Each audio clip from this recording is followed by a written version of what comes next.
Prepare yourselves for a battle of epic proportions between two titans. Feast upon their voices and revel in their words. This is Dueling Ogres.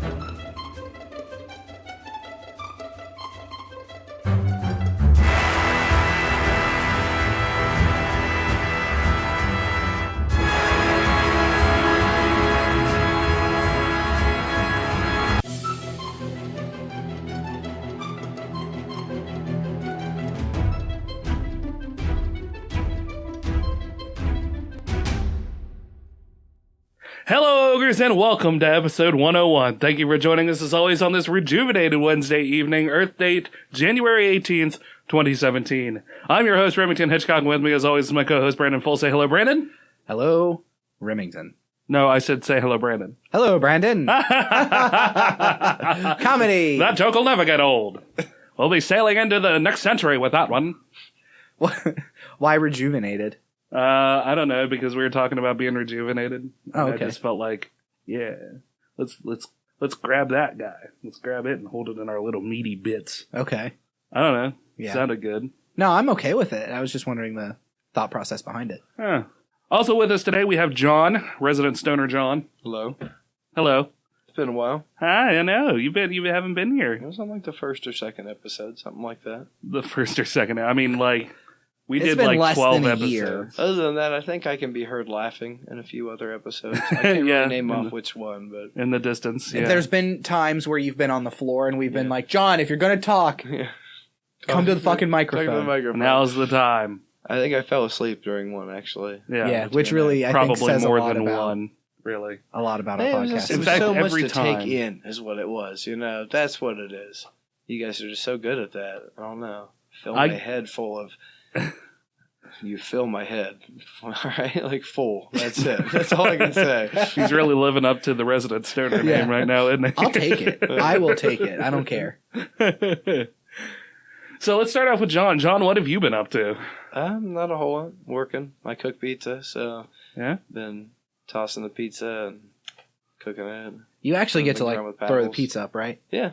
Okay, what is the secret to throwing the pizza and not like fucking it up? Well, like first you throw it, Mm-hmm. and then, but no, honestly, what I have found at being dead serious is you don't want to spin it as you're like lifting as much. You want to put more lift on it because it's gonna. If you spin too much, it almost goes off in one other direction, you know, or it'll start to get like a really oval shaped in the air, and it doesn't stretch evenly. But if you actually put more lift into it as you rotate and you evenly rotate your arms, it seems to really stretch evenly in the air, and it'll kind of have more hang time and really like glide up there. Do you Look use really your cool. fists? Yeah, Like, are you? I you pretty much. fit I close like, fist, it's right? kind of like a fist, more like a more tightly knit bear claw. You know what I mean? I have a weird look. Like I'm kind of like Bruce Lee when I make pizza. Like you're And doing then the praying T-Rex mantis arms. style. T-Rex arms with Bruce Lee claws, and just That's if you're making a bagel bite. Very small tossing. Yeah, that's mantis. That would be mantis style right there, yeah. This is more tiger. Tiger claw. They say Make a pizza pizza. come from China first. I believe it. You know You know, because of tiger claw. exactly. That just perfect sense to me. Brandon, what the fuck have you been up to? Have you not seen Ung Bak? Like, what's the matter with you guys? What is It's a movie. Oh, okay. It's a really good movie, actually. Probably best fighting movie you'll ever see. It's true. Yeah. It's pretty good. I've never been a big fighting movie fan. That's because you're a wimp. Stop. You'll like this one, trust me. I don't like anything, John. You should You know will this. like it. Yeah, have you ever met Brandon? He doesn't like it. He doesn't like us. He likes money. Yeah. He's not going to say no. Who does it? Who would say no? I Yeah. don't like money. Yeah, Nobody what would does that say say that. about you? That's all I got to say. Nobody would. Okay. Fuck you guys first off. Second, who cares about my personal life? I have been playing a lot of Skyrim Remastered. Oh, really? Mhm. Oh, yeah. On the Xbox One, where you can do mods, and I've been having a fucking blast with it again. Yeah. So you can run mods on consoles now? Like Yeah, with games? Bethesda. On Xbox One, you can only do mods on Skyrim and Fallout 4 right now. Mhm. You can do mods on Skyrim on PlayStation, but not nearly as much, because PlayStation only lets you use the assets that are in the base A lot game. of it's still ported from Microsoft code, too. And I think that's a big mistake. Not, like Skyrim was originally, when they wrote it for PS3, is a good example. Like, I know it got ported and a lot of games were really crappy because of that. Mhm. And it was a totally different hardware setup. It didn't really run code like a Windows setup would, or past consoles had, like PS2. But I think PS4 is a little more down to earth with people being able to program for that processor. Well, Sony won't let... The problem with the mods is that Sony won't let outside people use their assets. Yeah. So the only mods that you can have on console are mods that use the textures and the sound files and the code that are already in the base game of Skyrim. Yeah. Whereas on Xbox, you can use... Added in new stuff. Code. Yeah. So you have a way bigger range of mods. Yeah, because I've this last year I played a lot more Skyrim on my computer than I ever did when I played it on console, and I ran a couple mods, not too many, but yeah, I ran back through the game quite a bit, and I really enjoyed it. It was a great game. I've played Skyrim so much that there's really not a whole lot that's new. You're the first person who showed it to me at your old apartment. Yeah. But with mods, I mean, it's added like a huge new life. I've been playing through one right now that adds, I think it's 15 bosses, like entirely new bosses with new armor and new weapons and shit in random places in Skyrim. Yeah. Huh. So I've been going through and fighting these bosses, and they each have like between 10 and 20,000 gold on them. Yeah. So it's like a huge fight. There was one guy that I fought literally for an hour and a half. Wow. Yeah.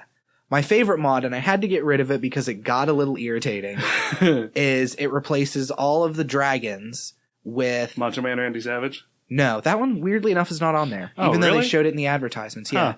Huh. It replaces all of the dragons with fighter jets. Okay. And the battle music, like the music that picks up as you go into battle, is Highway to the Danger Zone. And then... Come on, Lana. It's the Danger Zone. And then as soon as the battle is over, when the music stops, it plays like 5 seconds of I'm all right. Don't nobody worry about me. Yeah, so it was funny for an hour or so, and then it got really, really aggravating. Because do you know how much shit you fight in Skyrim all the time? Yeah. Like you're walking through a field and a mud crab, you aggro a mud crab by walking within 20 feet of it. Immediately Highway to the Danger Zone would start. And then you would kill it in one hit, and then I'm all right plays. So it was funny, but I kind of got rid of it. But I have a mod that adds in probably 200 lightsabers that I can craft. Okay. So I have that in. I've been using some lightsabers. I also have one that replaces all of the lutes in Skyrim, like the bards that'll play lutes with big-ass electric guitars. Nice. And is it still lute music or? Yeah, it's still lute music. Okay. They're just holding like these big fucking like heavy metal, jagged looking. I'm sure they get it at the sound files eventually. Oh, there's other ones that replace the music with. Yeah. I've tried not to get too many. I'm running probably 25 mods now. Right. And I've started to get a little bit of issues because the mods are kind of play at your own risk thing. Yeah. But then I got one that adds a giant bass guitar as a two-handed weapon. Nice. So I made a one-off character who was the bass player for Kid Rock, who got kicked out of the band, and so his goal was to hunt down Kid Rock. So I played him for a couple days before I got tired of it. Yeah. His name was Bob Whittabaugh. I always give my characters just the most basic names. Like a good go-to for me is like Clark. I'll just name like something like that. Or Bob Whittabaugh. Yeah, I was pretty happy with that one. Oh my God, Brandon. That one's too good. Your delivery on that was awesome too. His name was Bob Whittabaugh. All right. So what about yourself, Remington? Just same old, keeping things going. Yeah. Keep things moving right along. Just trucking down the old highway of life. Just highway to the danger zone. Just highway to the danger zone every time I get into the next truck. Going down on a trucker just to get a few miles down the way. Mm-hmm. You know, it's over their protests of no, you don't need to do this. Yeah. It's the rules of the road. It's the rule of the road. Yep. So, John, it's been a while since you've been here, obviously. Yeah. And you kind of see Remington on and off. You don't see him that much, right? Does Remington ever seem to change to you? I mean, his hair does. Yeah. like it looks different every now and again. But yeah, that's about it. Pretty much other than that, I mean, it's the same old laying on his couch, getting woken up by a little underwear ride. Nothing wrong with that. A little underwear ride? It's a safety barrier, you know. Yeah. You don't actually, when it's not, okay.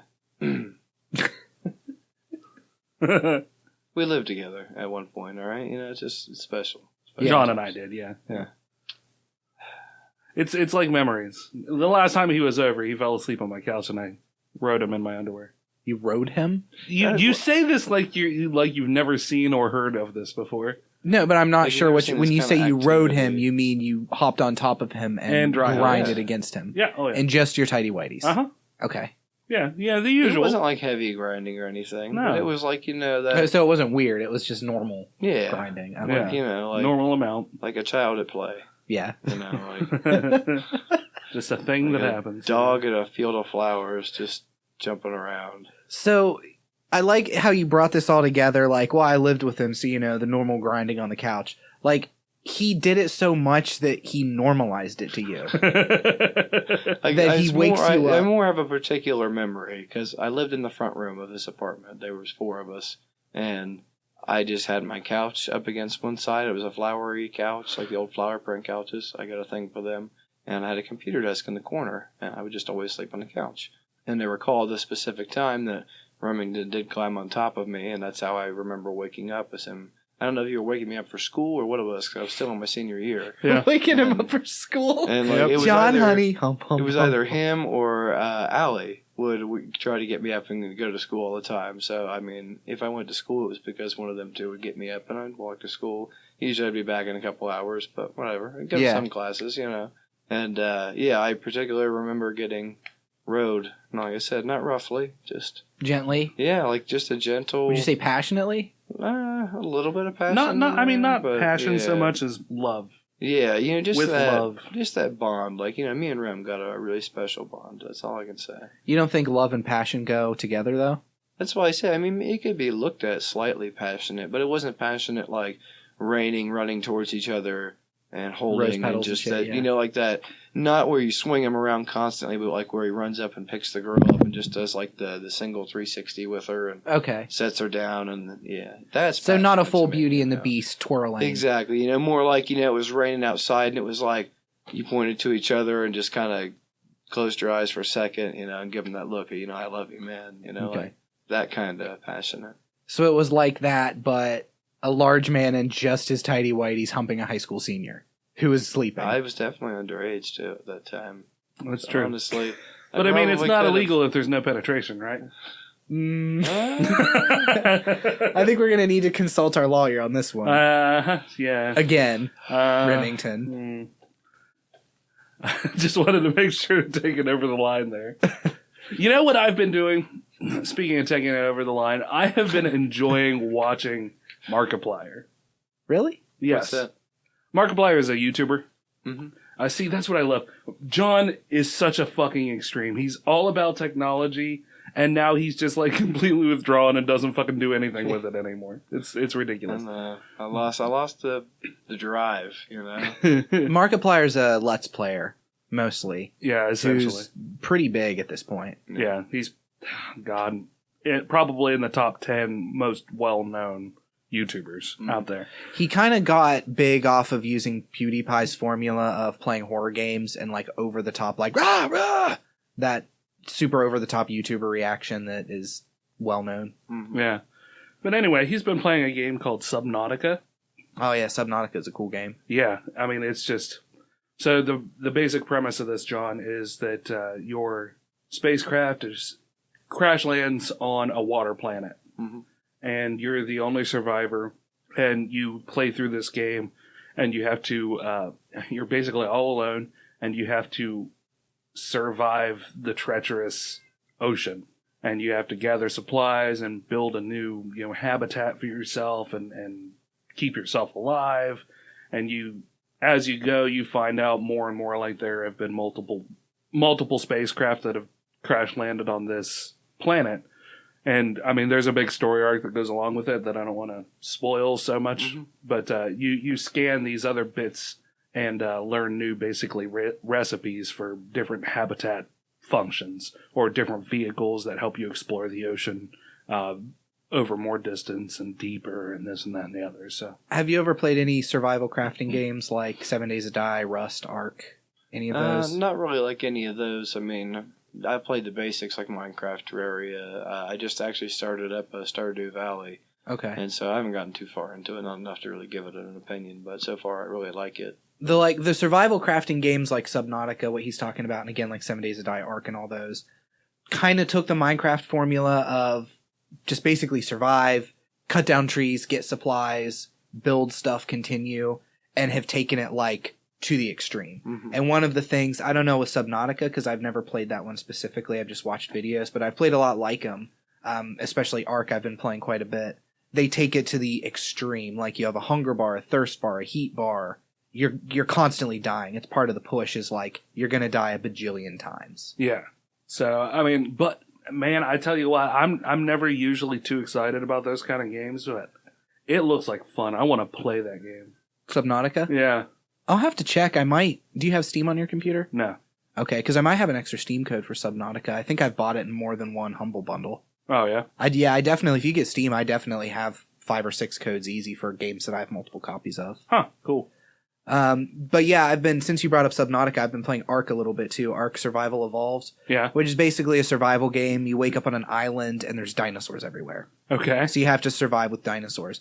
And I fucking hate that game. And I love it, but I hate it so much. Because that seems to be the consensus. Markiplier basically says the same thing. You just die. It's just like... He's just like, I fucking hate the ocean! Yeah, you start the game in this, and very first thing you see, like, you wake up and you have... It's called an engram. You have, like, a jewel embedded in your wrist for whatever reason. Okay. But you wake up and it's immediately like, you're freezing to death, you need to find warmth, and you're naked. And it's just like, there's no tutorial on what to do. Yeah. You just kind of go. Yeah.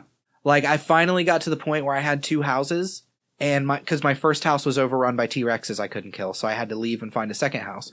And my second house was just crushed by a brontosaurus. I went out to get some wood, and I came back, and my house was in pieces, and there was just a brontosaurus walking around on top of the ruins of my house. Fuck you, brontosaurus! You can tame dinosaurs. You have to, like, punch them to knock them unconscious, and then you feed them, like, whatever kind of food they eat. So, like, an herbivore, you would feed berries, whatever. These velociraptors kept fucking me up. So I finally knocked a Dilophosaurus, like the ones that have, like, the thing that pops out of their neck and they spit. Yeah, uh-huh. I finally tamed one of those. Uh-huh. So I had it, like, as a sentry, and I built a raft, which was super exciting. I was like, I got this raft, I can get off this goddamn island and go somewhere else. Right. So I go to take the raft for a joyride to figure out the controls. Yeah. I didn't tell my Dilophosaurus to wait, so I see it swimming up to my raft. Uh-huh. And I'm like, well, that's kind of adorable. And then suddenly, top of the screen, your Dilophosaurus was killed by a giant manta ray. Yeah, so I had this thing for less than 5 minutes. So then I'm in this raft, and I'm looking around like, where's this fucking manta ray? And I can just see, like, the shadow of it underneath. Yeah. So it's fun. It has that great sense of you've accomplished something, and then it will just rip it away from you. Over and over and over. So, I mean, it's a really good life simulator, then. Yeah, because that's what I like to do in my free time. Is be reminded that life is the exact same way. Yeah, exactly. It's about time for me to head out. So you guys want to take a quick break? No, fuck you. Get out of here. Yeah. Well, fuck you. Who the hell do you think you are, Mr. Big Stuff? What do you think you are? I love that my house does this to people. Do a lot of people fall asleep here? No, just you. Yeah, I mean, like, I've been up so freaking late, like, the last week straight. I had so much going on that I'm... You know, it's not even that. It's just, you know, if somebody falls asleep at your house, barring, you know, exhaustion or something, it just means that you have a comfortable place where they feel safe. Mm-hmm. Yeah. I never have people fall asleep at my house, and I think it would be a little weird if I did. Like, first off, I never have friends over anyway. I'm just, right, definitely, like you said right there, like, I'm just comfortable enough to sleep here, too. Like, I don't worry about it. Yeah, like my parents' house the same way. I go there, and I'll sit down in the chair and just be sitting there talking for 15, 20 minutes, and I start doing this, and then 5 hours later, I wake up in the middle of the night, like 2 o'clock in the morning, with an Afghan on me, and I'm like... With your dad in his underwear, humping you. John, it's time to get up. You know, my family's a little different, Brandon, but, you know, to each his own. You know, but it was usually my uncle. So there was Resident Stoner John. Yes. That's pretty much how his entire life works. Yeah. He just kind of comes and goes. He floats. He's like a balloon. Yeah. He just meanders through conversation. Floats into our life and out again. Yeah. Which is funny because one of the only reasons besides him visiting that he was here and on the podcast as we were going to be talking about the Nintendo Switch. Right. And he left before we started that. Exactly. So do you want to go ahead and just get into some Switch stuff then? Yep, let's just switch it on, Brandon. Let me switch over to Remington. Let's flip the switch. Switching. Good as switch from the tree. Because Dad's going to hit you with it. You've been a bad boy, Nintendo. Nintendo, you're going to spank us with technology. Yeah. Switching it. Perfect. So the Nintendo Switch presentation was last week. Yes. For anybody listening who doesn't know, the Nintendo Switch is Nintendo's new platform, new gaming system. New console sort of guy. The successor to the Wii U. Yes. So Remington, you watched most of the presentation with me. We were texting back and forth as we were watching it because we're basically boyfriend and boyfriend. Yeah. And what did you think? Like, how do you want to do this? Do you want to just kind of go into our impressions of the presentation and then go from there? Yeah, I mean, we can do that. It's like VR without the VR. So what the system is it's a handheld system, sort of. It's about the size of a tablet. It has a connection on both sides where you can put two parts of a controller. When you have the tablet, you can plug it into a docking station that's connected to your TV, unhook the controllers from the tablet, and use those controllers like you would be using a normal console. Right. Then you can unhook the tablet and play it on the go. Yes. It also has a kickstand where you can unhook the controllers from the tablet and use them wirelessly with the tablet. Yeah. It's all very peripherally. Yeah. Yeah, there's a lot of attachments and things. Yeah, there is. Which, for being a wireless system, essentially, it's pretty wired. Yeah. It's pretty connected, I guess, would be the... It's very switched. Damn it. No, Nah. I can't just keep ramming that into everything. No, you can't. I mean, it's cool. It's weird to think... I mean, yeah, you carry your cell phone around with you all the time. Mm-hmm. There are a few things that people will just carry around all the time, but now, can you imagine everybody carrying their Switch around at all times? I can imagine some people carrying it around. But at the same time, how many people do you see... Do you think we'll see an increase in backpack sales? Yes, I think really that's what it comes down to. Nintendo doesn't have high hopes for the Switch. No. They bought a lot of stock in Big Backpack. I mean, how many people do you see carrying around tablets and playing games on them? Phones? Yeah, some. I mean, I have my tablet. I mean, granted, it's more of a phablet, but... Yeah, you use your tablet for day-to-day things. Oh, yeah. It's my daily driver. I don't see a lot of people in public at the malls and shit who are killing some time with their tablet playing a game on their tablet. Right. Now, we have a small cross-section in a small town. Right. But overall, I think it's kind of going to be the same thing with the Switch. You know, you could play it on the bus if you're in a bigger city and you have commutes. If you're on the subway, I mean, I could see that being used some. Yeah, we don't have a whole lot of that around here. No. Everybody drives. Yeah. And the people who do use the bus system generally can't afford a car. Mm-hmm. Or, I mean, I guess there are some that choose not to, but really, a lot of them can't afford a car. So that's where our public transit system is. Yeah. Yeah. I used to take the bus a lot to get around when I didn't have a car. Yeah. I liked it. I like the bus. Give the bus a thumbs up. I had to take the bus a couple times. I didn't mind it at all. There were a couple of points where my car was broke down.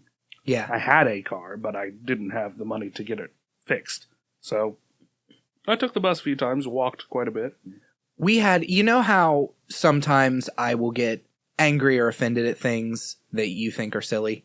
How there are things that I'll feel like somebody has wronged me and I'll tell you about it and you'll be like, no, that's nothing. Yeah. There's a bus driver in this town who is a motherfucker. Okay. I hate this guy.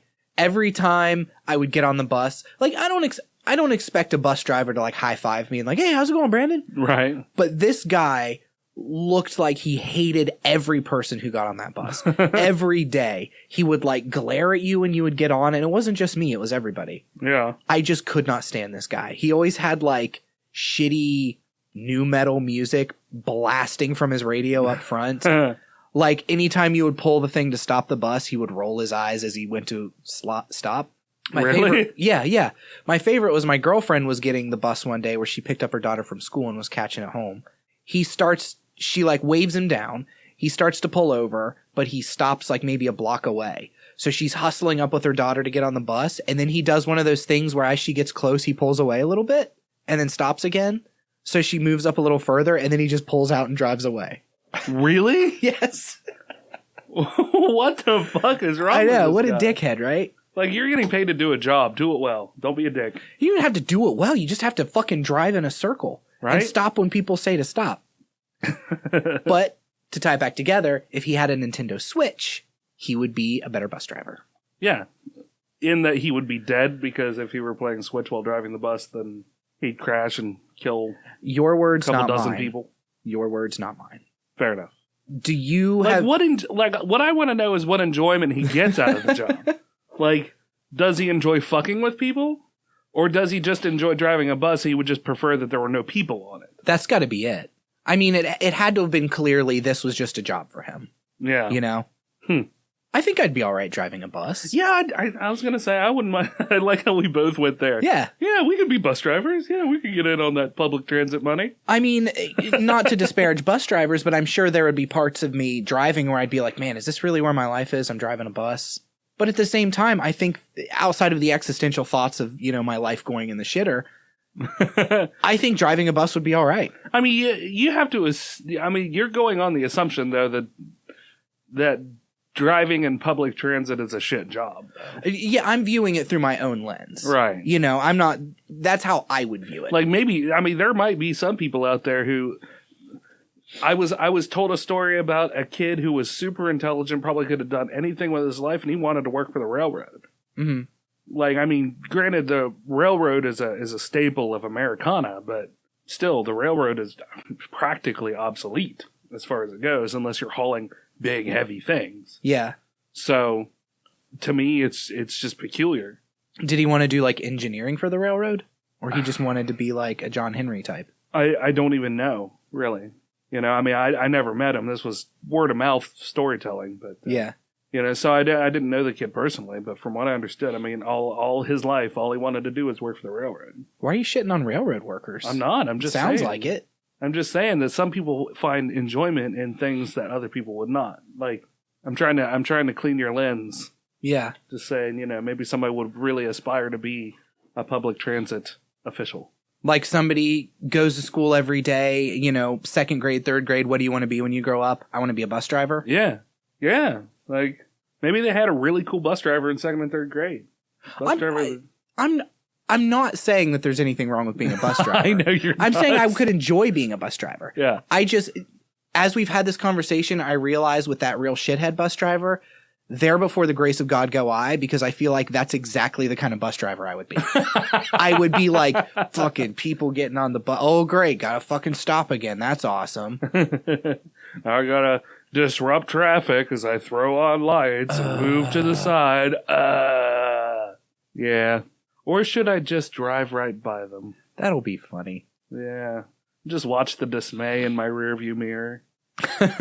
Now they'll have to wait another 20 minutes or cross the street and catch me on the back through. Yeah.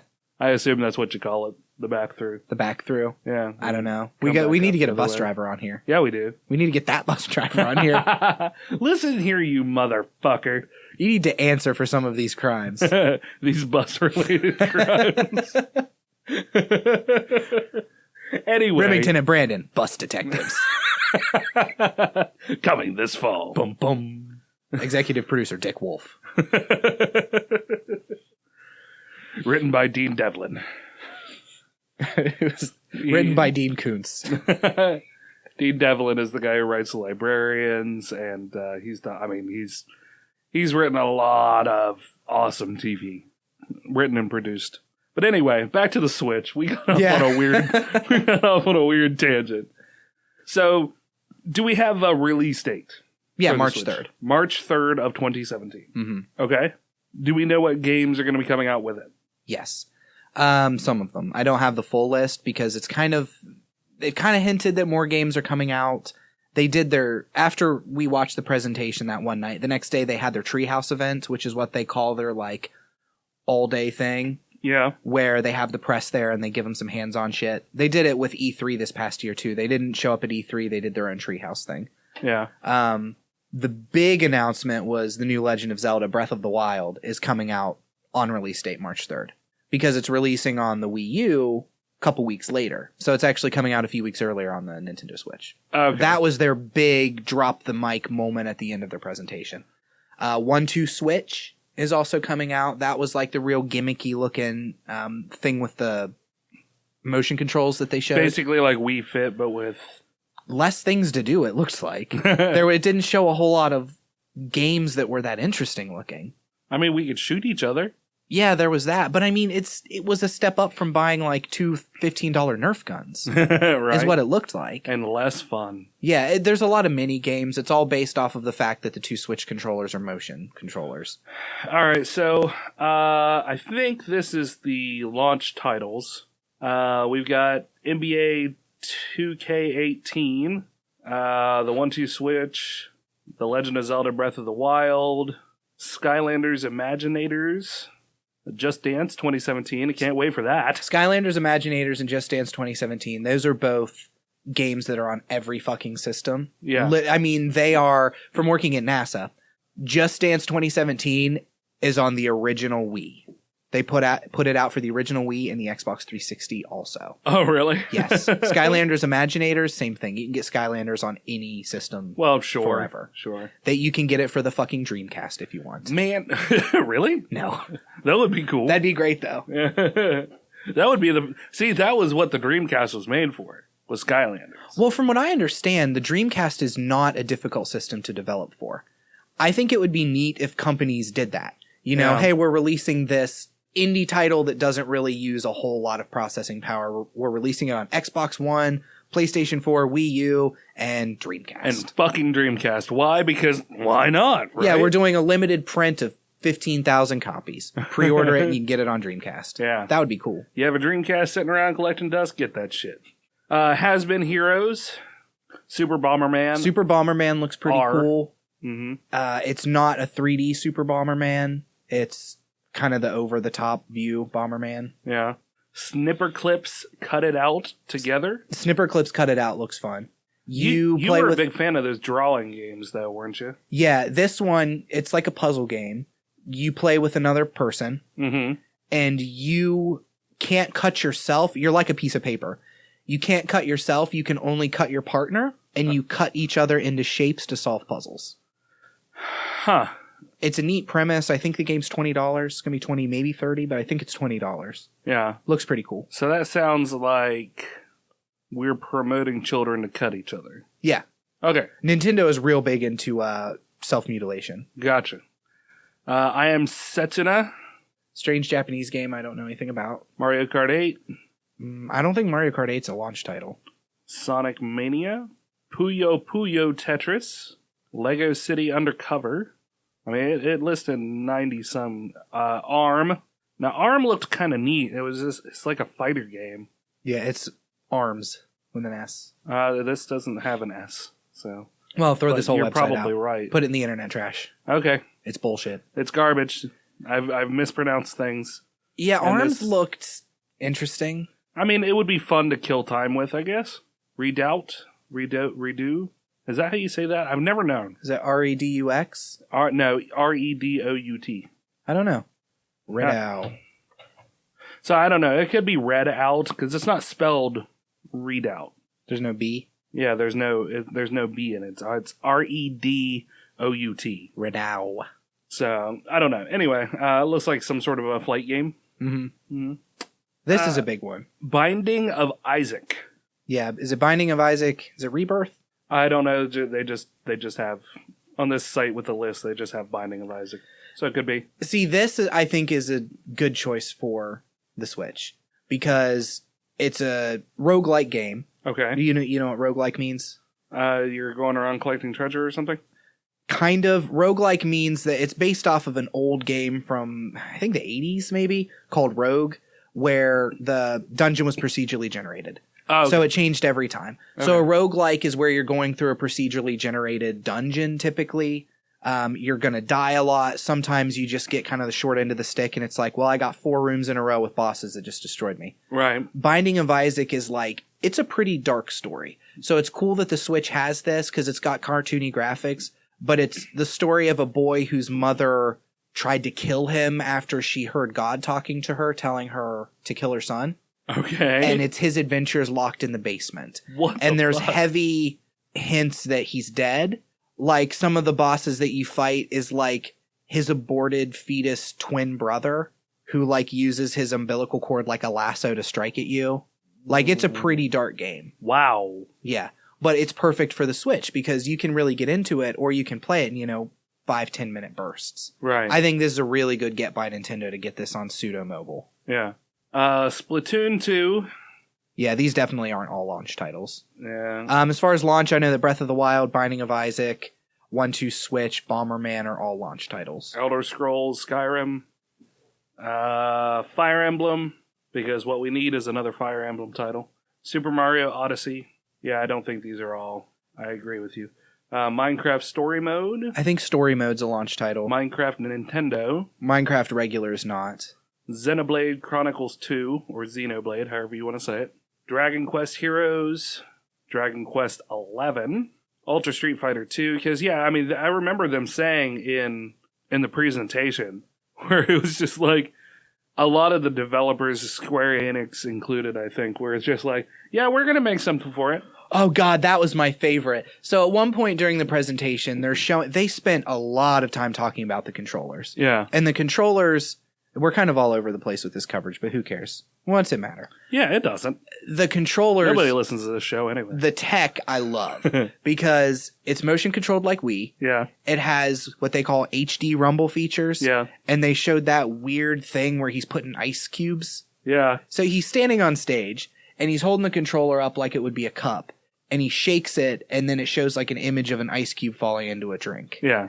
And they go on about how with the way the rumble feature is, it could emulate an ice cube falling into a drink. And you could shake it and be able to tell how many ice cubes are in that drink just from the feel of it. Right. If the rumble feature is as good as they say, that's pretty cool. I mean, games, if they use that properly, you could get some really neat features on that. Sure, you could get some really good haptic immersion. Yeah, it's that's some terminology. Pseudo haptic feedback is what I was going to say. Like, it's not full on haptic feedback, but I mean, it's emulating it pretty well, and it's an awesome step. Yeah. It has a IR reader in it, so you can scan amiibo straight from your controller. Okay. And then my favorite, I keep telling customers at NASA this when they ask about the Switch. Nobody seems as interested as I do, but I think this is a huge step that there's a screenshot button right on the controller. Oh, wow. You're playing the game, a button dedicated to screenshots. That is really cool. You're playing it just bloop right there. You don't have to stop. So, oh my God, this is a really cool thing. Bloop. And they said during the press conference that they're going to add video recording and streaming in the future. So presumably you could use that button, hold it down, start recording immediately. Or just double tap it to start a recording, because you don't want to be dedicated to holding the button down. Yeah. But I think a quick double tap to turn on record mode would be cool. Like the Xbox One, you can take screenshots, but you still have to hit the center button and then go into the screenshot. It pauses the game. Right. You can record, and I like this about the Xbox One, is say something cool just happened in your game. You can hold the button in, bring up the recording software, and choose record the last 2 minutes of what I just did. Yeah. So it's constantly keeping a little bit of what you just did in its cache memory, which is a neat feature. Yeah, for sure. But yeah, I think that idea of the screenshot streaming button on there is maybe something that other companies are going to take going forward, because that's fucking genius. Yeah.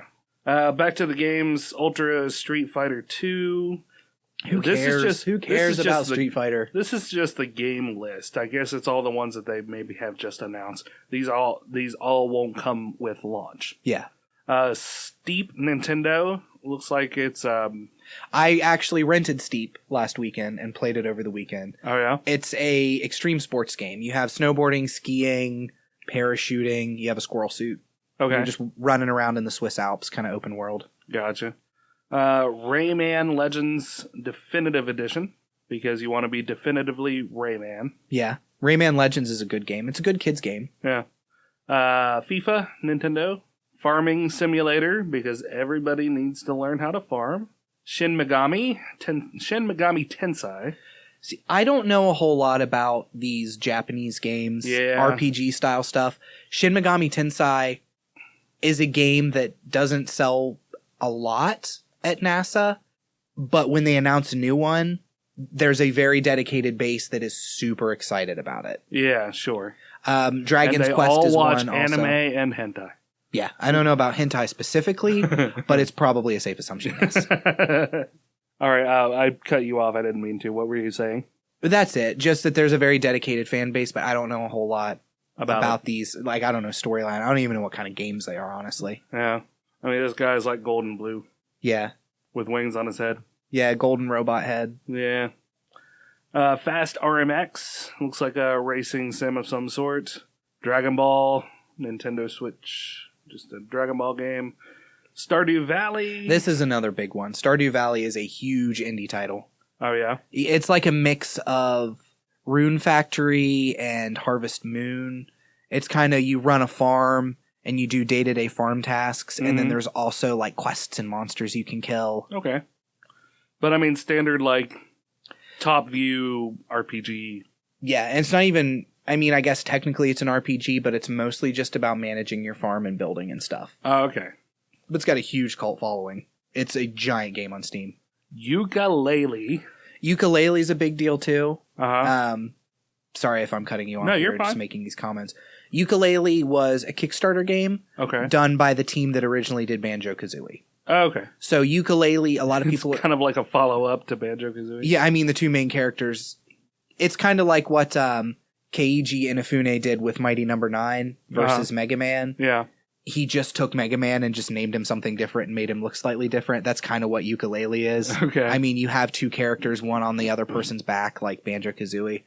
But this is a big one for a lot of people because it's sort of a reintroduction to the 3D platforming games that were big around the Nintendo 64 era with Mario 64. Right, yeah. So this is going to be on other systems too, but this is kind of a big one. Gotcha. And finally, no, wait, I have one more after this. Seasons of Heaven, and then The Sacred Hero after that. Don't know anything about either of them. Okay. Seasons of Heaven looks pretty. Yeah.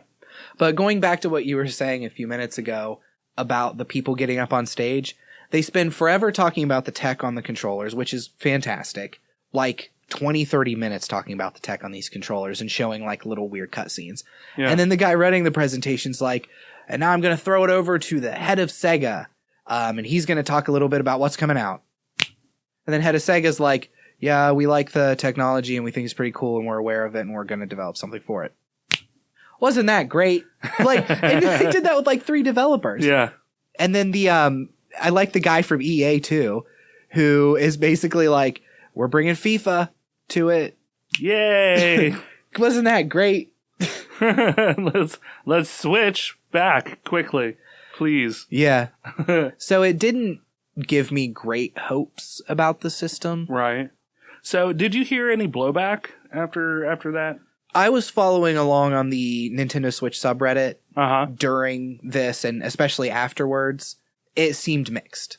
Really? A lot of people were like, that was really underwhelming. They didn't show anything. They spent so much time on the controllers. They didn't talk about specs or this or that.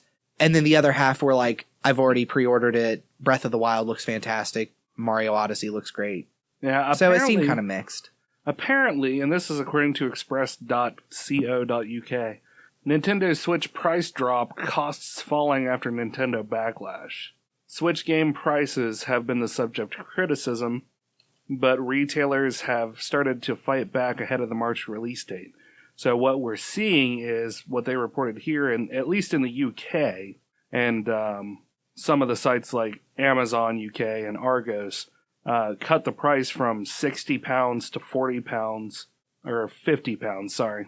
£60 to £50. They're basically knocking it down to £10, where the Wii U version is going to be advertised at £40. So, is this talking specifically about Breath of the Wild? Yeah, this is Breath of the Wild specifically.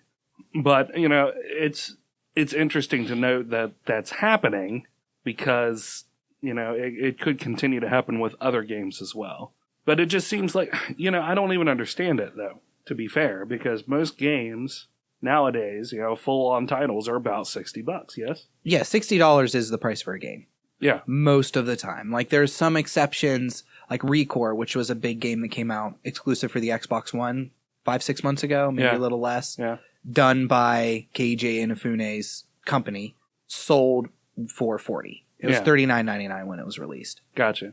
But yeah, for the most part, and I don't know why there would be a blowback. There's probably more to this story that doesn't list. Yeah. Like maybe the Wii U version's more expensive or the Switch version's more expensive than the Wii U version or something. I mean, yeah, that's it. The Wii U version is £40. Oh, and the Switch is £60. And the Switch is £60. So, I mean, the question becomes, though, is there enough difference in the gameplay, or is it the same gameplay? If it's the same gameplay, then I'm on board with it. It's the same gameplay. The graphics are better. There's been side-by-sides that the Switch, the graphics look better on the Switch than the Wii U. Mm-hmm. But for the most part, from everything I've read anyway, without people actually having hands-on of the two of them together, it's the same game. Well, I mean, let's talk about, because you did finally get specs. Mm-hmm. And I don't know if you remember them off the top of your head, but how did they stack up against the Wii U specs? Like, could we expect better looking gameplay out of the Switch just because it has better hardware inside of it? Oh, yeah, definitely. Yeah, you're going to have better graphics on the Switch than you do the Wii U. So then that being said, does that equate to a £20 increase in price? I think so. I mean, I can understand why people are irritated that the new game, like, I would assume, putting myself in their position, that their argument is this. I'm buying your new system, and you want me to pay $60 for a game when I have your old system, and I cannot buy your new system and drop $300 and pay $20 less. Yeah, for the same game. Yeah. But it's a new game. Like, that's just kind of one of those things you have to expect. Yeah. A new game is $60. Be happy that it's $40 on the Wii U. You can bitch that it's $60 on the Nintendo Switch and not buy it. At the same time, I can also sort of see the fact a lot of people were speculating that the Switch was going to be $250. Yeah. And I don't remember what the fallacy's called, and I know I'm using this fallacy by continuing to say a lot of people say this, a lot of people think this. Right, yeah. But it's a logical fallacy, but who cares? Were thinking that the Switch was going to be $250. It was announced that it was $300. Mm-hmm. You know, people were a bit up in arms about that. I mean, who cares? $300 is, it's a new console. $300 is whatever. If well, that being said, if you're willing to pay $250, what's another $50? Yeah, but to that end, whenever I bought my Xbox One S, yeah, I was going to get the 500 gig model because it was $299.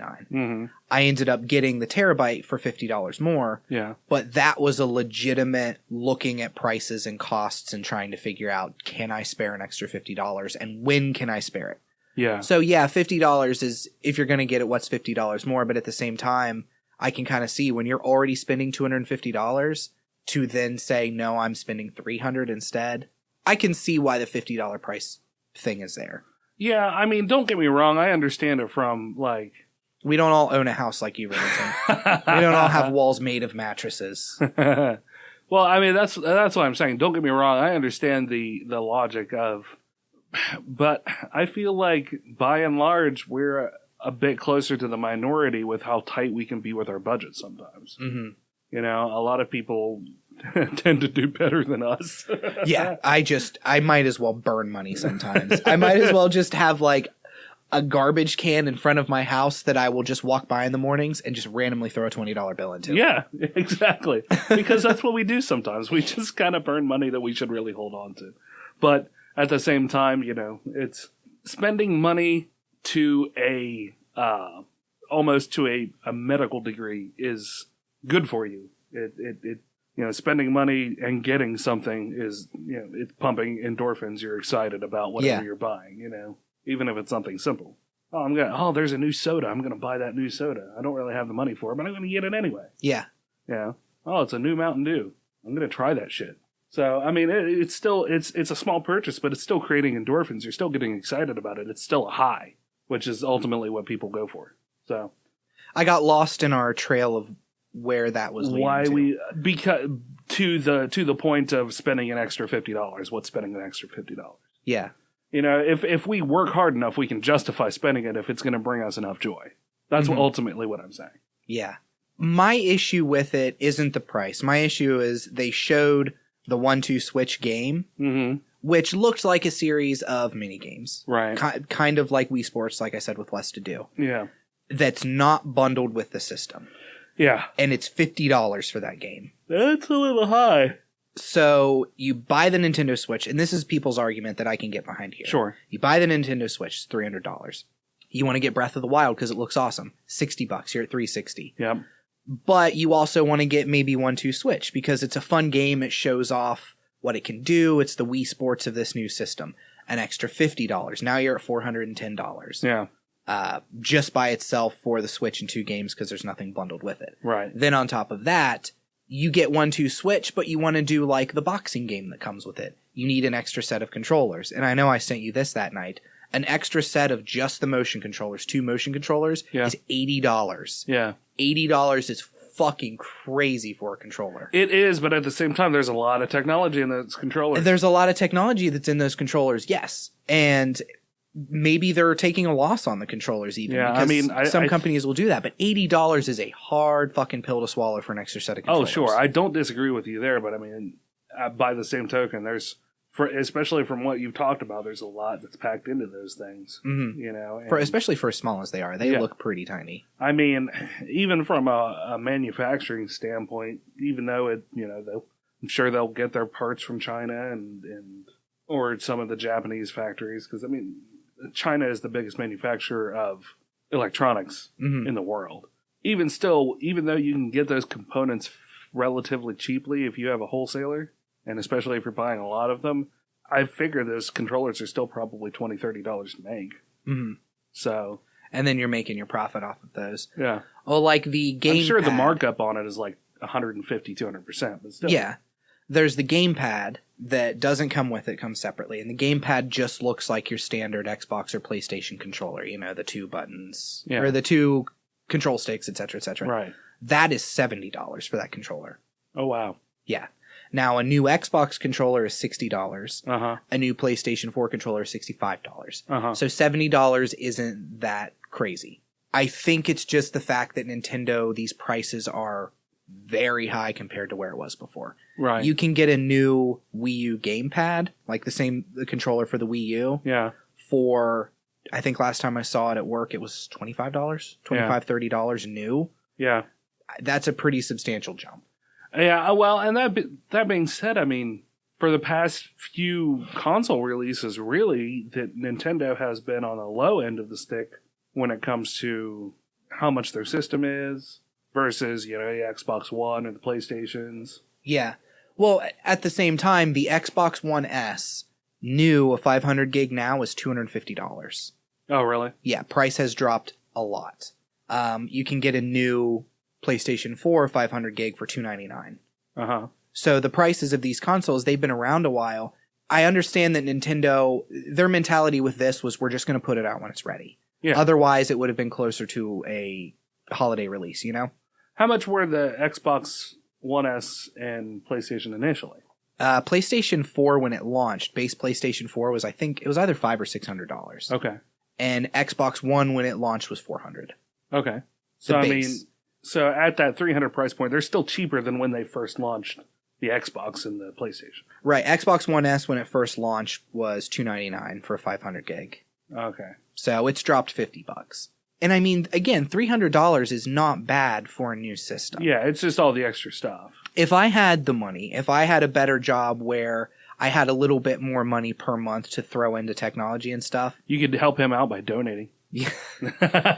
I would say probably a 60% chance realistically that I would have money down on a Nintendo Switch right now. Yeah. Because the technology excites me. The idea of being able to carry it around kind of excites me. I don't think I'd leave the house with it. Right. Because the tablet by itself has an estimated 3 to 6.5 hour lifespan. Okay. Battery life from the time it's taken off the charger to the time it's dead. Uh-huh. So Legend of Zelda Breath of the Wild, for example, they said it's about 3 to 3.5 hours. Yeah. Something like Binding of Isaac that's way less intensive, you're probably going to get, 6.5 hours out of it. Gotcha. But just overall, I don't know.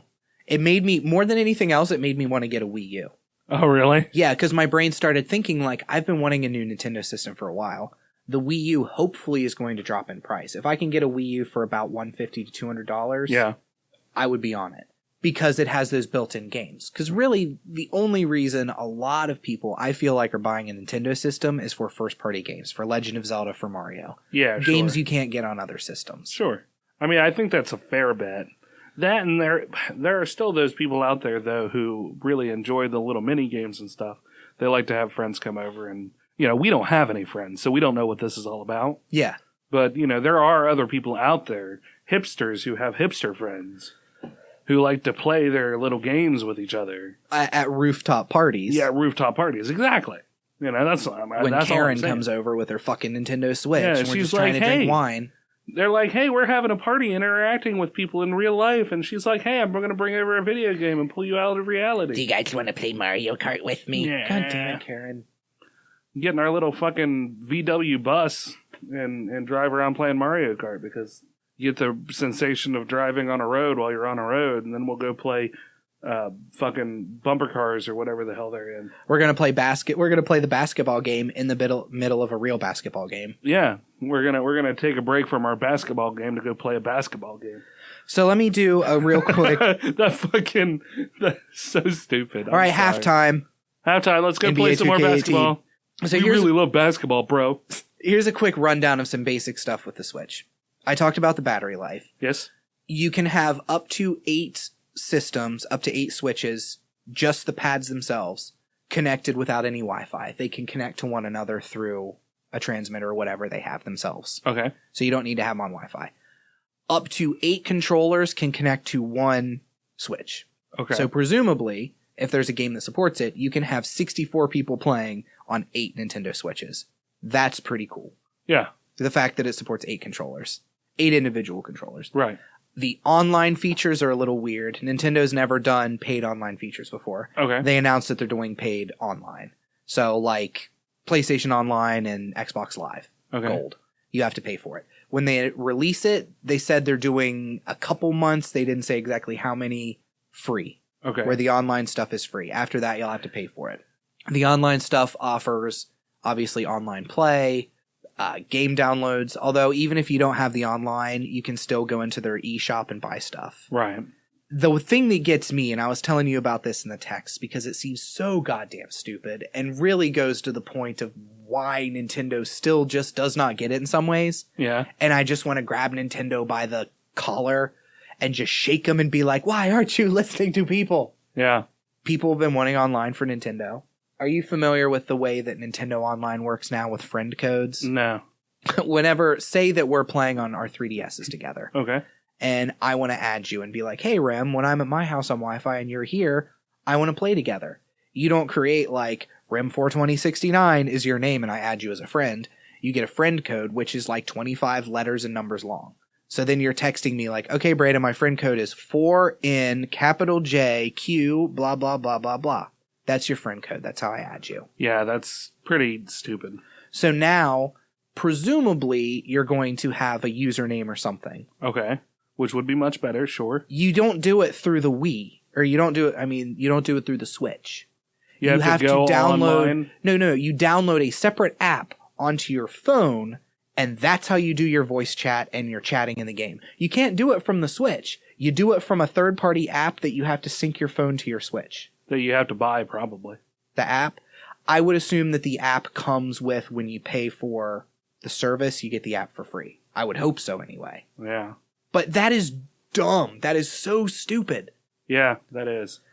I mean, there's no reason. There's no reason. No. I Like, mean, if you have an infrared on one controller, what kind of mobile mics are minuscule. yeah. They're literally the smallest thing ever. You I've can seen put it on a people- freaking controller. I've seen people arguing that part of the reason is that the hardware in the Switch is impressive. And I mean, the fact that it's able to output, it's not full 1080p, it's 720p, which is kind of funny that most Right. tablets can be 1080p now. But because it's running pretty intensive games on it, there's just not enough processing power left to run a chat program. I mean, to be fair, VoIP can be pretty heavy on a system. So that does make sense. Sure. But then make some room for it somehow, because that is such a weird thing. Yeah. That is going to put so many people off who get that Switch and then go to like chat with their friends. I want to play Splatoon together with my buddy. Oh, I better have my fucking phone in my lap with headphones plugged into it and a mic or holding it up here. Otherwise, you're going to be chatting with your friend and you're going to be like, hey, did you see that? Go to the left. You're going to be yelling. Well, yes and no. I mean, if you have it sitting in front of you, those mics, they're condenser mics. They'll pick you up if you talk normally. You know, people just think that they have to yell into their phone for people. I always yell into my phone. Yeah. If I put you on speakerphone right now, Mm-hmm. you're not going to have to yell. I would yell. You would yell. Just out of principle. Yes, just because you're a dick and you like to yell at things. I don't trust microphones. Yes. In fact, let's give this a little test here. I'm going to call you. Where, are we doing some Bill Nye stuff right here? We're going to Bill Nye this shit. Let me turn on my ringer. Call Brandon. Hello? So what am I doing here? That's awful. All right, so I'm going to turn my call volume down. Yeah, that was all horrid. It sounded like hell in the background. Yeah, that's because it's picking up my voice. Or it's picking up your voice on my microphone. See, look at how far away I am. I haven't changed my position at all. My tablet is down by my belly. The mic is still picking me up just fine from there, and I'm not screaming. But you still sound like you're muted. I'm a little muffled. You still have that weird sound. Sure, I'm a little muffled. But, I also didn't have the mic turned toward me. So, you kind of have to know where your mic is placed. But, let's see, where is the mic on this one? Right here. So if I were to have turned it here, you probably would have heard me even better. Even if I had that laying on the table in front of me, and we're sitting here playing Wii, and I'm sitting on the couch, and I've got the mic face towards me, it's a condenser mic, it's going to pick me up. You're going to be able to hear me well enough to understand my directions anyway. Okay, and you're right. Technically, I will give you that. I will concede that point, Remington, that you are right. However, every other system, you just plug in a goddamn headset. True. You plug in a headset, and you got a fucking earbuds on your ears and a microphone in front of your face, and that's it. Sure. And the fact that you have to do this, it's probably something people will get used to. People who are very Nintendo heavy, people who adopt the Switch and love the Switch, will probably have that argument of like, it's not that big of a deal. And it probably isn't. It's just the fact that, like it or not, there are certain industry standards that have been set as far as what people expect from consoles. And one of them is, if you're going to do online, you can plug in a headset to your controller and chat with people. Yeah. And that you have to now have a Bluetooth capable phone to sync up to this. Oh, it's Bluetooth? Yeah. Yeah, there's Bluetooth too. Again, the system is fantastic for how it works. But it's just weird. It's a weird choice. Yeah. That's what gets me more than anything else. And, you also have Bluetooth headsets too. Mm-hmm. So, you can do that with your phone too. I'm not disagreeing with you in that it's weird that they're doing it that way, because it definitely is. But I'm a man who has grown up with workarounds when it comes to technology. Yeah. That's my bread and butter, baby. So in order to get something to work, I will jury rig that to work however I see fit. So for me, it just strikes me as not that big of a deal, because that's how I roll. Yeah. But that being said, I'm a pretty technologically savvy guy. Yeah. So, and it falls back to the I do the things because I have to do them in order to get them to work sort of mentality. But a lot of people nowadays expect their technology to just work as soon as it's out of the box. It should. It's not. We were both in the tech industry. We know that it doesn't. Yeah. But in an ideal world, it should. Or people could just get smarter and learn how to use their shit better. Okay, so then here's the thing, and this is kind of what I was bringing to anyway. You fell into my honey trap, Remington. Oh. You watched the presentation. Who did that presentation appeal to? Like, who was that presentation made to appeal to, would you think? Like, if you were to say who the target audience that would watch that presentation and be like, I'm all for that. 20-somethings? 30-somethings? Yeah, Because in the commercials, in the Switch reveal trailer... Yeah.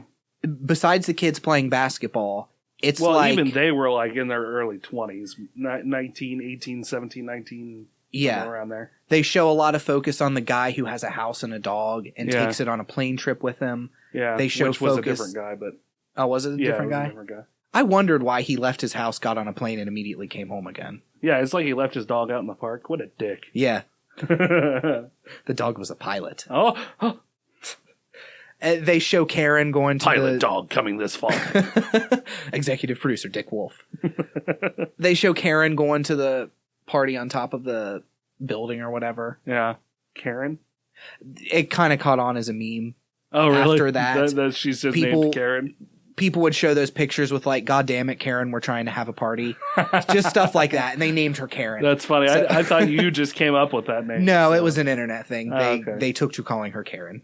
Well, she looks like a Karen. It's yeah, fair. she does fit as a Karen. It was well named on that one. Yep, good job, Internet. So yeah, who do you think that it would appeal to? I mean, I guess what you're basically asking me is, would it appeal to the, late teens into the early 30s is kind of what their market would be? No, this for the isn't most like a part? booby-trapped question. I'm wondering your opinion on, because, they show the technology, which is impressive. They show that you can do it on the move. They show that it has the wireless capabilities. Then they focus on 1-2 Switch, which is a party game. Yeah. They show Splatoon very heavily, and ARMS, which is both kind of games geared towards children to teenagers. Yeah, and multiplayer. And then they show that it's a separate app for chatting. That's such a wide swath of like, are you going to appeal to an older generation, people in their 30s and older, with the fact that you can take it on planes and stuff and it's like a phone? Then are they really going to want to download an app and connect their phone to it and deal with all that rigmarole? Where a teenager might want to, but what's a teenager going to care that you can take it on a plane? Well, I mean, I'm just trying to hit as wide of a market as they can, I guess. Yeah. Because, I mean, that's the one thing that they didn't really discuss in that trailer is how any kind of chat interaction happened. I just assumed that it didn't even have any. So, I mean, that honestly sounds like an afterthought. If it was an afterthought, though, that's a good way to go. We have all this connectivity with the PlayStation and the Xbox where you can have a headset and you can have chat and that sort of thing. And it's like Nintendo was so excited about doing all this other stuff that they were like, oh shit, we forgot about that Okay, Asian go accent. on. Okay. Yeah. We forgot about chat. Yeah. So So they rang the Nintendo gong. Quong. Did we get, is this too much? No. I don't That's even the know. sound that one of those big bells makes. It's the new gong ringing game that the Switch introduced. Yeah. I think is what it is. Yeah. Quong. And everybody got up from their tea and their bamboo mats and went down to the Nintendo factory. That's not racist because it's factual. Yeah, They had bamboo mats. These are all things that happened. They did. It was you guys didn't watch the presentation. We Yeah. did, so we know what it was. Yeah, exactly. And they said, we forgot about chat. Oh. Well, just keep adding to that pile of how we can never run for office, Remington. Listen. Mm-hmm. Yeah. We're not making fun of them. No. These are all things that happened. Yeah. It's 100% the It's presentation. accurate. Yeah. Yeah. Very much did he shout, we forgot about Chatu. Totally happened. Just don't go searching for it on YouTube. 5 minutes before the presentation. Quick, somebody get an app up so I can tell them that this will work this way. Anyway. So, I mean, we've been going for a while. I think we've said Everything we need to say about the Switch. I will probably bring up Switch conversation again as we move forward as sure. new stuff comes out. Because Sure. I could talk about the Switch a lot longer. And I don't want to shit on Nintendo. I think my final thoughts, again, Jerry Springer style on this, is I'm hopeful for the system. It looks cool. I just hope Nintendo brings it as far as support, as far as the online stuff, as far as the game. Their first-party games are going to be great. They just always are. Yeah. It's the third-party support that's either going to sink or swim with Nintendo. Right. So hopefully they've got that. Their third-party support looks a little strange right now. Yeah. The fact that it's region-free is a way bigger deal than people have talked about. Expound. It's not region-locked. Like right now, if you get the Wii U, I can't buy a Japanese import game and play it on my Wii U. Oh, okay. The Switch is region-free. So they're going to be releasing games like those Dragon Quest games. They've only announced them in Japan so far. Yeah. But you can order them from Japan and play them. This is Nintendo always region locks their stuff. Nintendo is known to region lock. Even back to the Super Nintendo, if you bought a Super Famicom game, you have to region unlock your Super Nintendo, your American Super Nintendo. Region unlocking it in that sense means you have to physically go inside and snap off 2 tabs. If you look at the back of a Super Nintendo cartridge, if you can picture it, at the very bottom corners, it's indented. It's got little square indentions. Yeah. Those are American cartridges. If you were to look inside of the Super Nintendo, where you slide in the slot, there are 2 plastic tabs that stick out that the American cartridge slides into. Uh-huh. The Japanese cartridges don't have that indentation. So if you were to try to put a Japanese cartridge into a Super Nintendo, those tabs prevent you from putting it in all the way. Huh. So you have to go into your Super Nintendo with a pair of pliers and actually snap or shave those tabs off. So then you can slide in Japanese games. Wow. So they've been doing it since the beginning. Wow. I'm not really sure what the thinking is. I don't know if they're trying not to cut into different markets or what. It might be that. We've talked about that Japanese mentality before. Mm-hmm. I think when we were talking about Sony and Skyrim mods, actually. Yeah.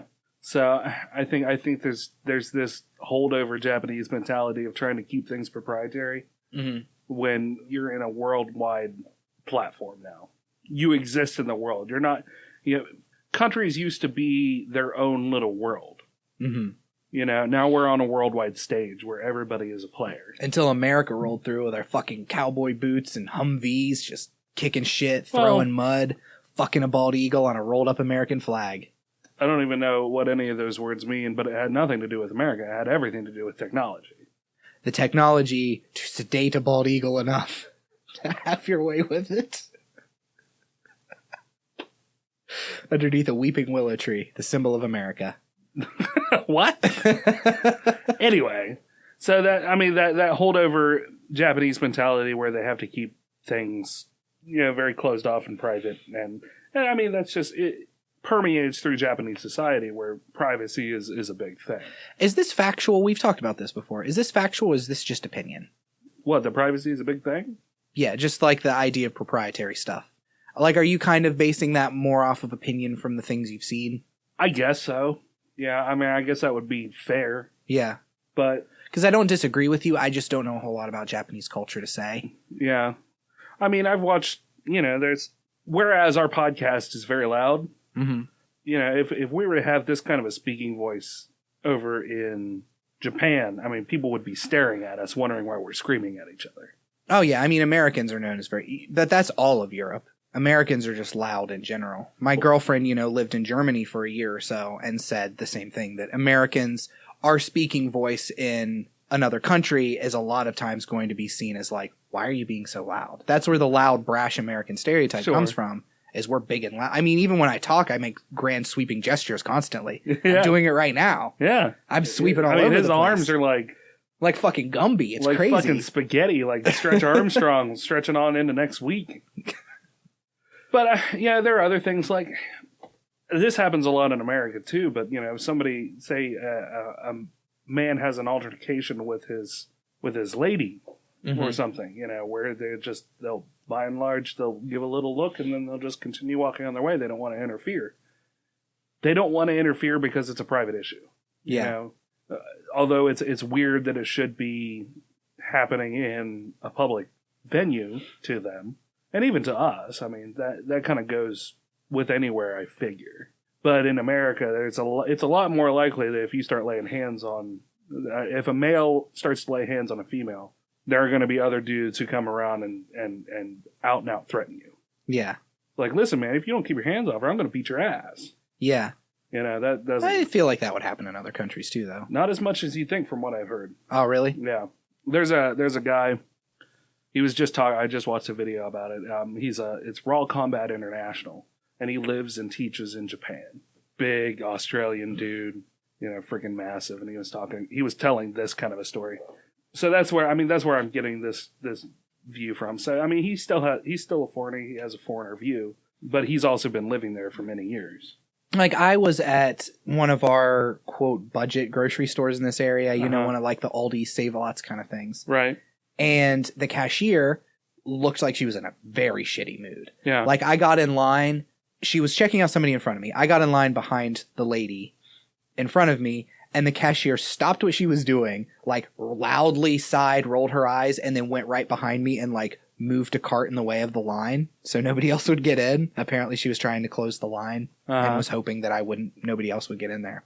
So anyway, I get up to her, and she seems like she's having a real shitty time. So, she does the standard, like, hi, how are you today? One of those things. And this is an older lady, I'd guess probably in her 60s. And I said, yeah, I'm doing pretty good. How are you? And she made, like, a comment about how her tooth hurt or something. So I went in, I was like, hey, something happened with your tooth?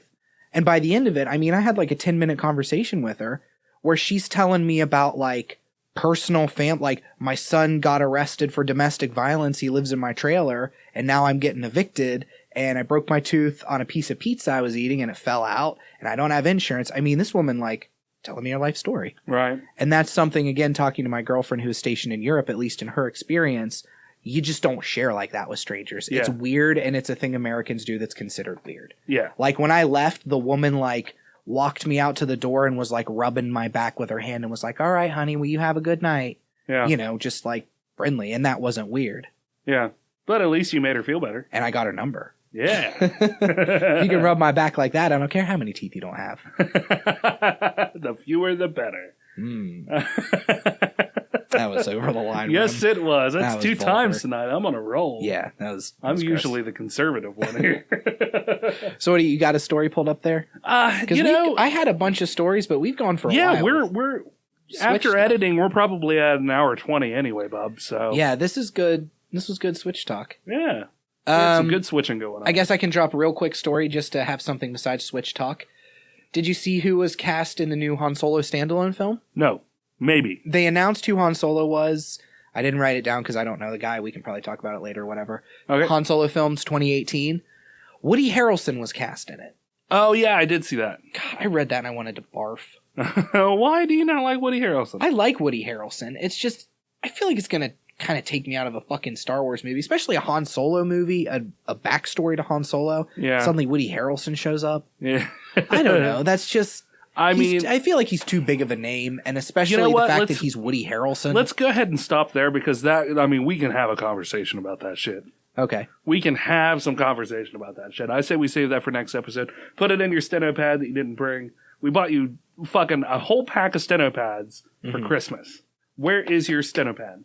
In my bedroom. I expect to see It's steno filled pad. with nude drawings of you, Remington, and I was expect to embarrassed to bring it on the show. No, you need to bring it. You need to bring it so I can take pictures and share it on the website And put it on our Instagram, and put it on our at Instagram. Dueling Ogres. Yes. Does Instagram do ats? Yes. Do they? I don't know if they do. Yes, they do. At Dueling Ogres, Instagram, balls. Mm-hmm. Balls have nothing to do with our Instagram. I just wanted to say You just balls. wanted to interject. Yes. Balls.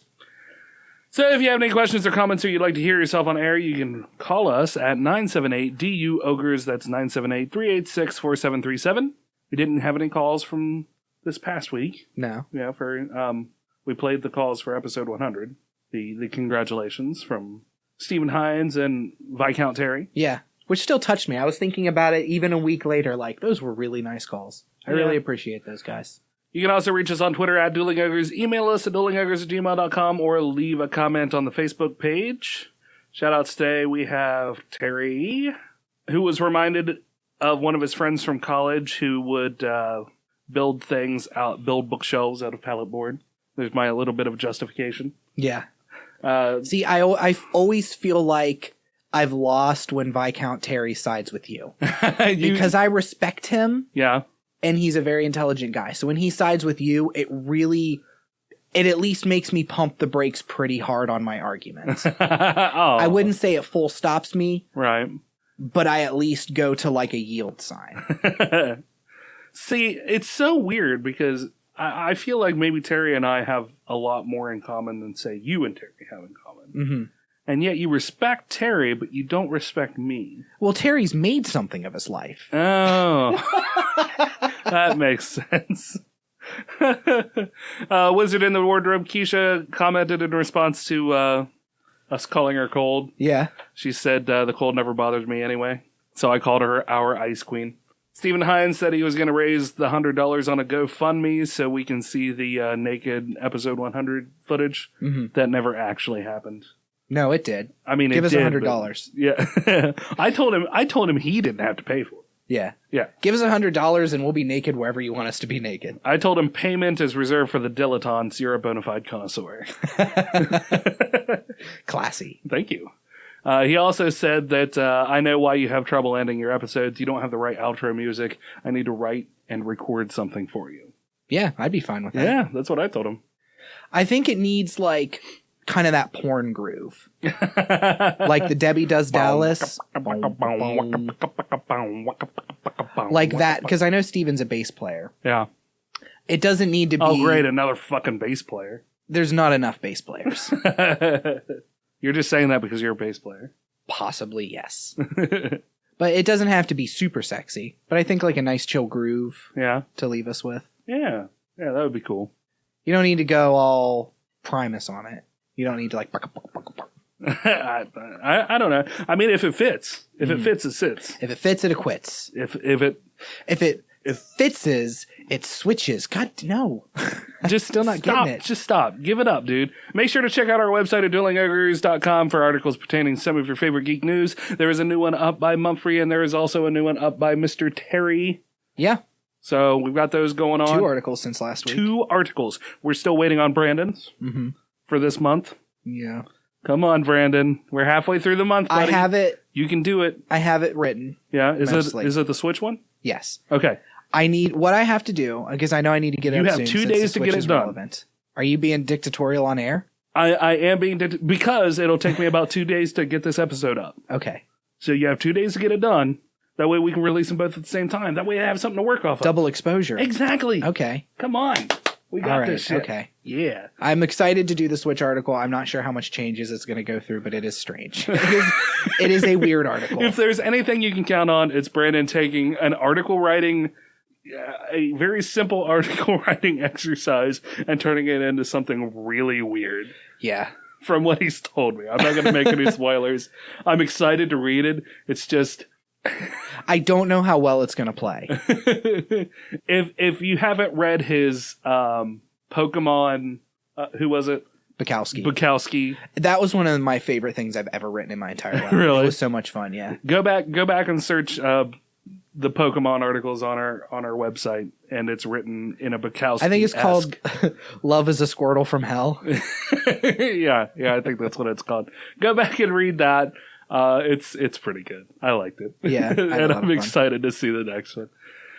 Finally, be sure to leave us a 5-star review on iTunes or find us on Podbean, iHeartRadio, Satchel, where you can donate to the show or nearly anywhere else you can find a podcast. We also had a couple of comments via YouTube.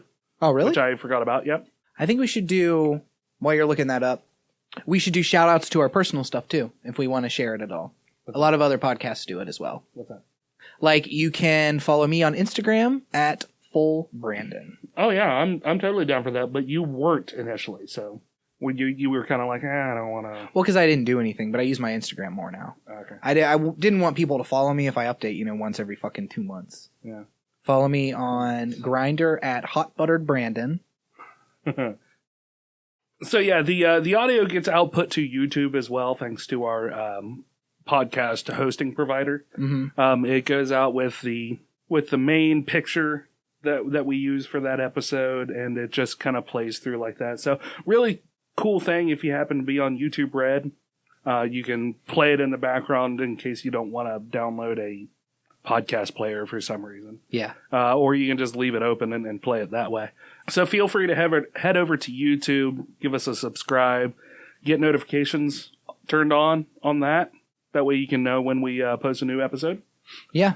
We got that. Alex Blaze asked who the purple-haired woman was in the image on the episode 96, which is when we talked about Starfinder, the RPG from Paizo, the space one. Yeah. Yeah. To which, I tried to find it, and you recently shared with Kevin and I a Humble Bundle package that included a lot of Pathfinder Paizo stuff. Yeah. And she actually appears on one of the adventure books on that as well. So, and I didn't think that she was specifically tied to the Starfinder universe. I figured this was just extra art that they had grabbed from other places. Okay. So, but I did see her. I can't remember which book it was, but if you check out the Humble Bundle books section on the Humble Bundle website, you'll be able to actually see her on. Don't bumble Humble Bundle. Oh God, don't even start. I'm having a rough enough time anyway. Is her name Alex Blaze? Yeah, that's pretty badass. I know, it's an awesomely badass name. He's got a mohawk in his picture here too. He's a fly-by-night kind of dude. Yeah. Breaking hearts and sniffing farts. What? No, he's going to listen to this and never listen to us again. The second thing that he commented is, should I choose to follow you guys as close to live as possible, where should I go? So now you're calling him I just need something that rhymed with hearts. So, Alex, sorry about that, new listener. Brandon just alienating you. That's how we roll. I don't know anything about him. I just needed something to rhyme with hearts. Breaking hearts and playing darts. Does that work? That works much better. Thank you. So that about wraps us up for this week. Mm-hmm. We will see you next week, and we'll talk more about the, if we remember. We won't. I'll keep it on my notes. Okay, keep it on your notes, Brandon. I will. So until next week, Ogres, keep your clubs blunt. And your tusks sharp. A good night. It was weird. Yeah. Let's You want to do that again? No. No? We'll just do it right next time. Okay. Good night. Good night. Yes. Thank you for listening. Prepare for trouble. Make it double.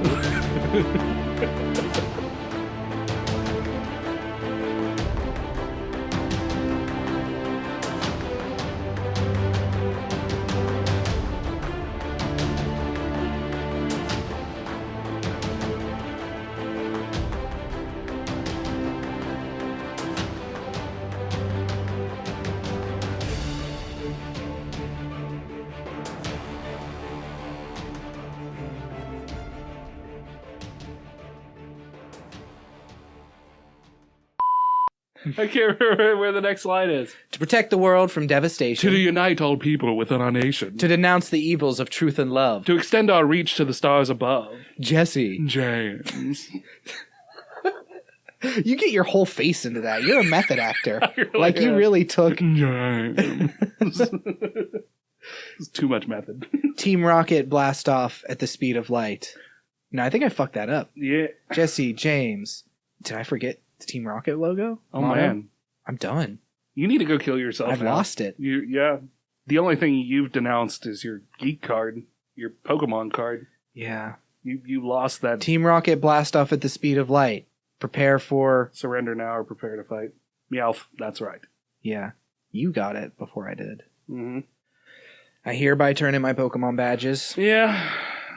And my Pokeballs. Give me your gym badge. And my gym badges. Mm-hmm. I just want the one. Which one? Sinnoh. Sinnoh? Yeah. That's the only one I can think of. Yeah. Kanto. Kanto region. Alola. That's the new one. Mm. One swam significantly secluded. Sandberg. Taco Bell baby butter. Taco Bell baby butter. Frisky franchise. Frisky franchise. The blue whale is a fish. A fish. Is the blue whale. Fish. Can we all do a fish in unison like we're a cult? A fish. A fish. His name was Robert Paulson. His name was a fish. His name was Robert Fish. Robert Fish. Not to be confused with Hanoverfist. I'm going to start in my free time, hopefully, sketching out Squirrel Chang stuff. And that's just what I want to do. I'm going to do freehand, single page stuff, maybe with a few frames. But I want to go for that offbeat comedy. Like, that would have been perfect. Like, Fish dies and a little 5-frame thing. His name was Robert Fish. John, you've been saying that forever. Do it. You know, a lot of things in my life I thought would happen that have taken forever. Yeah. Maybe we'll see. Maybe this is the year. If there is one thing that I've learned in this, really in the past few months, it's just fucking. I've got this new, like working at the mattress store. You know, it's really become apparent.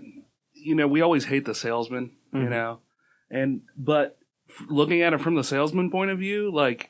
When you have 2 customers in a day, you want to sell both of those customers.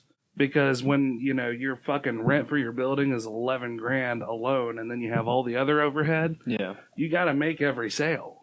Like, that's just to stay in business. Mm-hmm. You know, that doesn't even include making money. I mean, I'm sure during the busy months, you know, you make up a little bit to where, you know, oh, yeah, sure, you're going to be still, slow. I mean, it's just a matter of time. But yeah, exactly. You know, and plus, if you don't keep that customer happy, even if you don't get that sale that day, say they do come back in the slow season or when but that's just it with B-backs. B-backs B-backs are not a guaranteed thing. You can be as impressive as fuck, but they might go somewhere else and find a better deal. It might only be $50. Is that what they're called? Yeah. I'll be back? Yeah. Huh. Yeah. Sounds like an alien name, too. Yeah. Which I like. Why is it not IBACs? They're like, So back. They'll be back. So anyway, the be-backs. lesson that I've learned is Less is that be-backs. You just have to fucking take it and do it. Like, do it on that mattress. Yeah, you just have to do it on the Fucking mattress. demonstrate, and let them know, like, this is the one you want. This is the one that's going to give you children. So If you're is the doing it new- like this, yeah. it'll work. Say you're flipping it over this way, mattress still works. Yeah.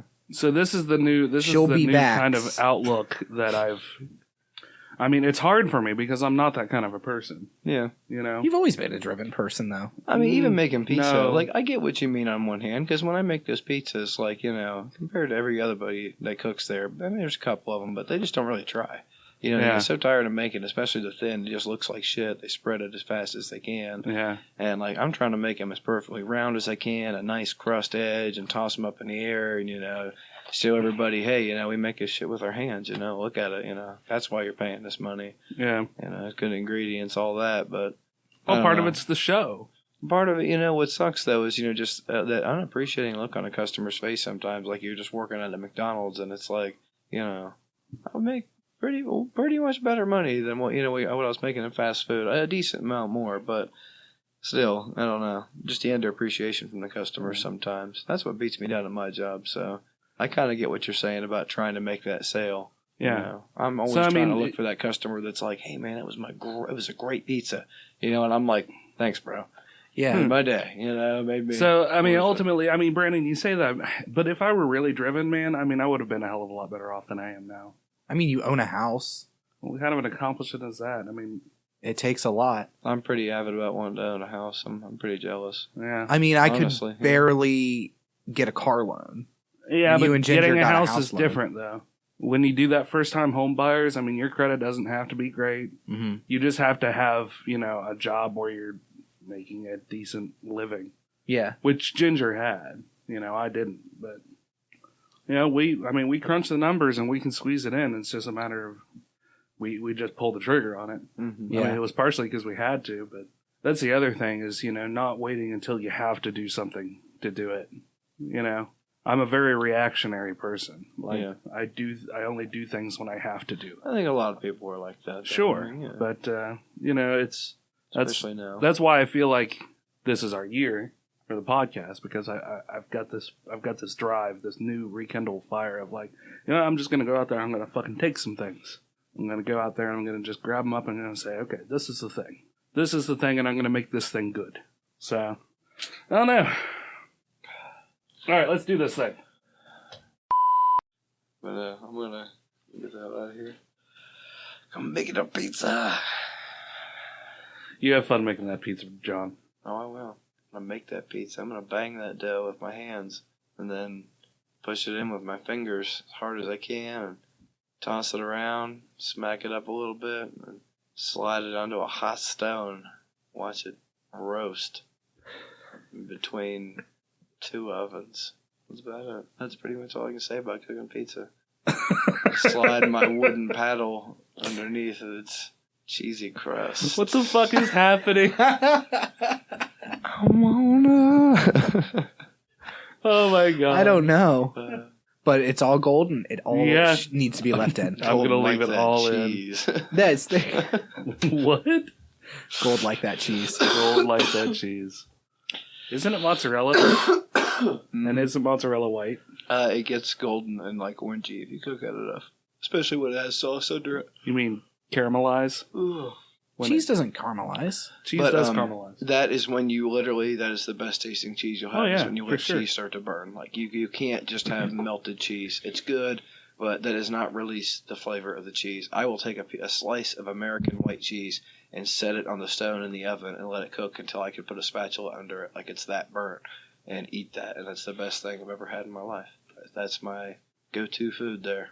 Just grilled I eat cheese. that more than pizza, like literal grilled cheese, Yeah. baked cheese. So, real quick, I want your opinion on one thing. Just super quick. Okay. What's your opinion on pizza places that put the cheese on the pizza after it comes out of the oven so it doesn't melt? I think it's dumb. Okay, thank you, John.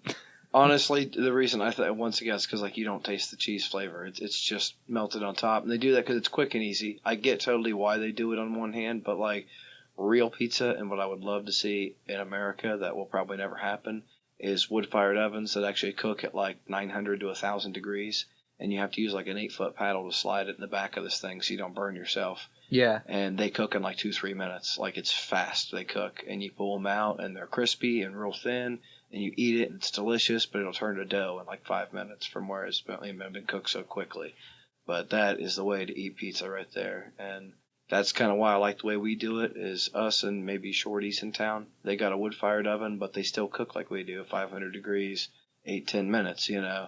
It's not much different, really. Yeah. You know, other than maybe a little bit of wood-fired taste. So if you let that pizza get cold, it turns super doughy? It's real Italian pizza. Like, even ours does, you know, it gets softer. You know, most pizzas do, like, except for, like, your real cheap pizzas, like Little Caesars or Papa John's, for example. You know, if you let that sit out, it gets almost harder, you know, but that's the difference in the realness in the dough and the preservatives and all that. I don't know. So. You just had Pizza Talk with Stoner John. And that was pizza time. Pizza corner. Good night. Drop the mic at the literal mic drop. You recently shared a humble button. You recently shared a humble button. That's really fucking hard to say quick.